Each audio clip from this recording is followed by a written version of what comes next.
Ang point of reference dito ay ang pangyayari sa 1 Samuel chapter 20. Tungkol ito sa pag-uusap nina David at Jonathan. Kung saan nababanggit sa verse 5 na tomorrow is the new moon, kung kaya hahanapin ni King Saul si David, pero magtatago siya hanggang sa third day at even o sa paglubog ng araw.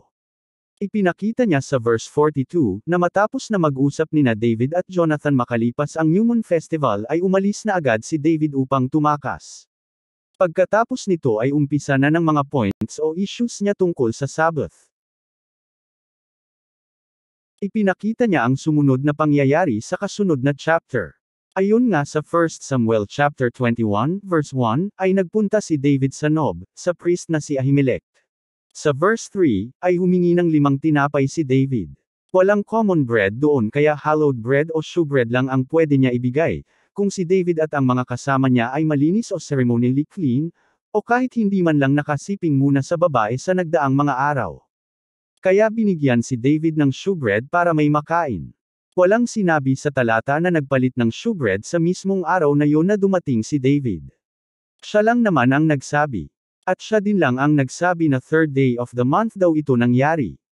Kaya ang conclusion niya ay, ang pagpunta daw ni David sa Nob kung saan kumain siya ng shewbread ay araw ng Sabbath.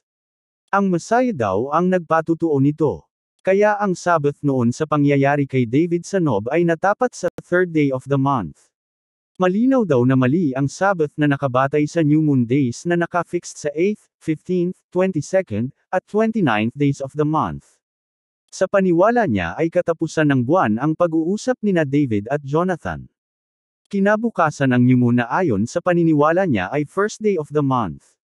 Kaya para sa kanya ang ikatlong araw mula nang mag-usap si David at Jonathan ay ang second day of the month. Ang araw ng pagpunta ni David ayon sa kanya ay ang third day of the month. Kaya para sa kanya, ang third day of the month ay Sabbath. Ginawa niya ito upang patunayan na may halimbawa sa Bible ng seventh-day Sabbath na nat-apat sa ibang araw. Kasi nga ang tanging halimbawa sa Bible ng seventh-day Sabbaths ay nat-apat lahat sa 8th, 15th, 22nd, at 29th day of the month. Hindi niya matanggap ang katotohanan na yan kaya nagbigay siya ng inaakala niya na halimbawa. Sa biglang tingin ay mukhang tama siya dito. Pero tingnan natin. Totoo kaya?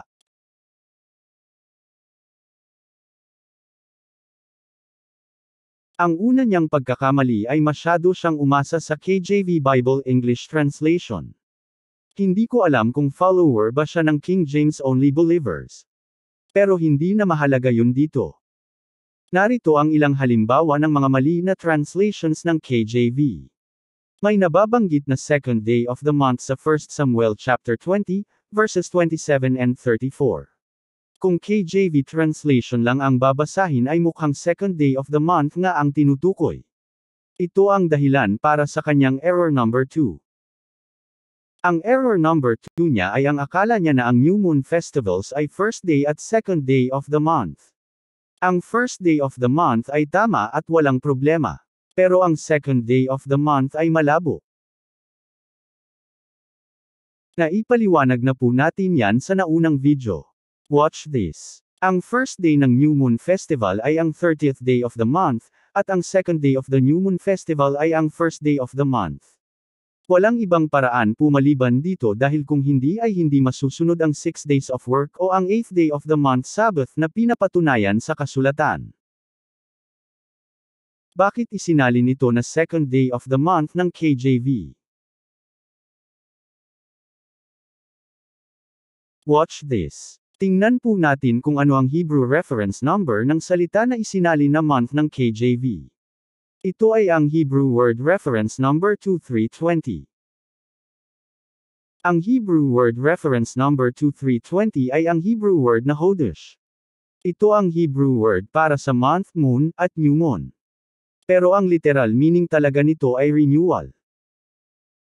Ang Hodesh ay nagmula sa primitive root na Hadesh na ang ibig sabihin ay to rebuild, to renew, to repair.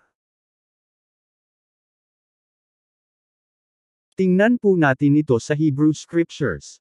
Ang sabi po sa Hebrew ay ganito, Wayehi, Mimokoret, HaHodesh Hasheni.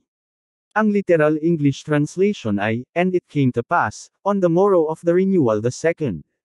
Kaya ang isinalin po na second day of the month ng KJV ay Hodesh Hasheni sa Hebrew o kaya ay Hodesh the second lang. Wala pong day na nababanggit. Mapapansin sa KJV translation na ang day dito ay naka-italic o polyhis. Kapag ganito po ang nababasa ninyo sa Bible, ang ibig sabihin niyan ay dagdag lang yan ng mga translators at wala yan sa original. Kaya ang tinutukoy na month dito ay ang Hebrew word na Hodesh. Kaya lang wala naman sinabi kung ito ay month o moon o new moon. Paano natin malalaman kung alin ang tinutukoy sa talata na ito? Balikan po natin ang umpisa nito. Now watch this. Gagamitin pa rin natin ang KJV translation dito pero papalitan natin ng right word ang mga salita na tinatalakay natin. Si David at Jonathan ay parehong sinabi na ang kinabukasan ng araw na sila ay nag-usap ay Hodesh. Anong Hodesh ito? Alangan naman moon ang tinutukoy dito. Tomorrow is the moon. Ang sagwa naman ng grammar. Alangan naman month. Tomorrow is the month. Pangit pa rin pakinggan. Ang pinakamalapit po at angkop na kahulugan dito ay ang mismong kahulugan ng Hodesh na hindi limitado sa moon at month. Ito ay ang renewal. Again, watch this. Ano kaya ang renewal na ito? Renewal ba ito ng ano? Ang pinakamalapit dito ay ang renewal ng moon o new moon dahil natatapos at nag-uumpisa ang moon cycle sa pagkakataong ito. Ganun din ang new month dahil nakasalalay ang month sa moon cycles. Kaya tungkol sa renewal ng moon o month ang kanilang pinag-uusapan. Pero may mas malapit pa dito. Now watch this very closely. Bago ibinigay ng Elohim ang mga yearly festivals ay may nauna pa siyang itinakda na kapistahan na una sa lahat ng kapistahan. Ito ay ang Rosh Hodeshim o Head of Months. Ibig sabihin ay pangunahin sa lahat ng buwan. Hindi nyo lang siguro napapansin ito. At ito din ang una sa lahat sa bawat taon. Una sa lahat ng Hodesh sa bawat taon.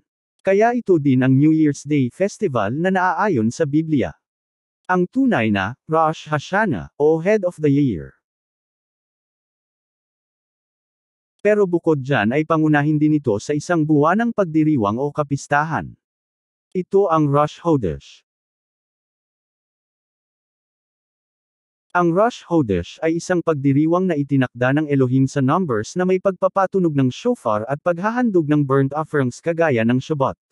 Bawal ang maghanap buhay sa araw na ito ayon sa halimbawa sa kasulatan. Ito ay ibinilang na kasama ng mga Sabbaths at mga appointed feasts. Sa 1 Chronicles chapter 23 verse 31 ay mapapansin na tinawag lang ang New Moon Festival na Hodesh. Kaya sa panahon ni David ay ang tinatawag na Hodesh ay ang kapistahan ng bagong buwan, hindi ang mismong moon o month, kundi ang festival. Ito po mismo ang Hodesh na tinutukoy ni David and Jonathan.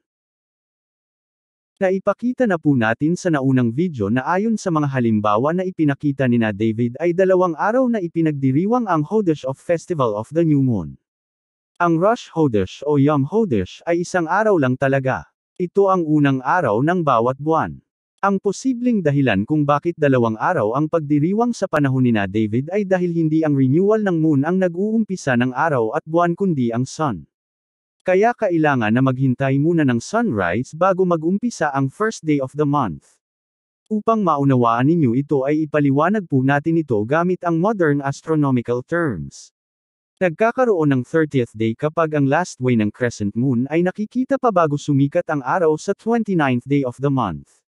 Kapag ang crescent moon ay hindi na mabaanagan o maananaw bago sumikat ang sun ay ito tinatawag na new moon conjunction sa astronomical terms. Ito ay dahil nakatapat mismo sa sun ang moon kaya sabay at magkasama sila na sumisikat at lumulubog. Kaya hindi makikita ang moon sa pagkakataon na ito. Nagaganap ito sa 30th day of the month. Kinabukasan, sa pagsikat ng araw, ay saka mag-uumpisa ang first day of the new month. Ito ang tinatawag na Hodesh. Kaya ang Hodesh sa first day ng New Moon Festival ay tungkol sa renewal of the astronomical moon. At ang Hodesh sa second day ng New Moon Festival ay tungkol sa renewal of the calendar month. Malinaw na ang New Moon Festival ay Festival of Renewals. Malinaw na ang tinutukoy sa 1 Samuel 20, verses 27 and 34, na second day ay hindi second day of the month kundi ito ay second day of the new moon festival. Kaya ang pagkakasali ng KJV na second day of the month is wrong. Certified wrong po ito mga kababayan.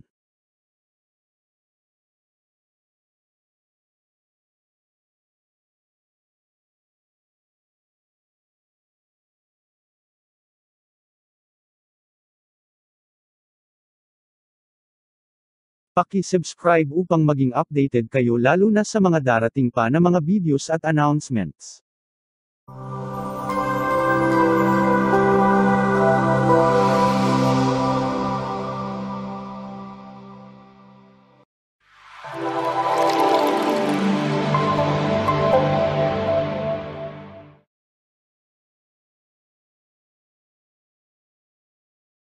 Kung inyo pong mamarapatin, ay bukod po sa pag-subscribe, ay paki-like po ang aming video kung inyong nagustuhan, at pakisuyo na rin po na e-share at huwag kalimutan na pindutin ang notification bell. Kung kayo po ay may katanungan po na, at anumang concern ay paki-comment po sa ibaba. Maraming salamat po. Mabuhay po kayo mga kababayan.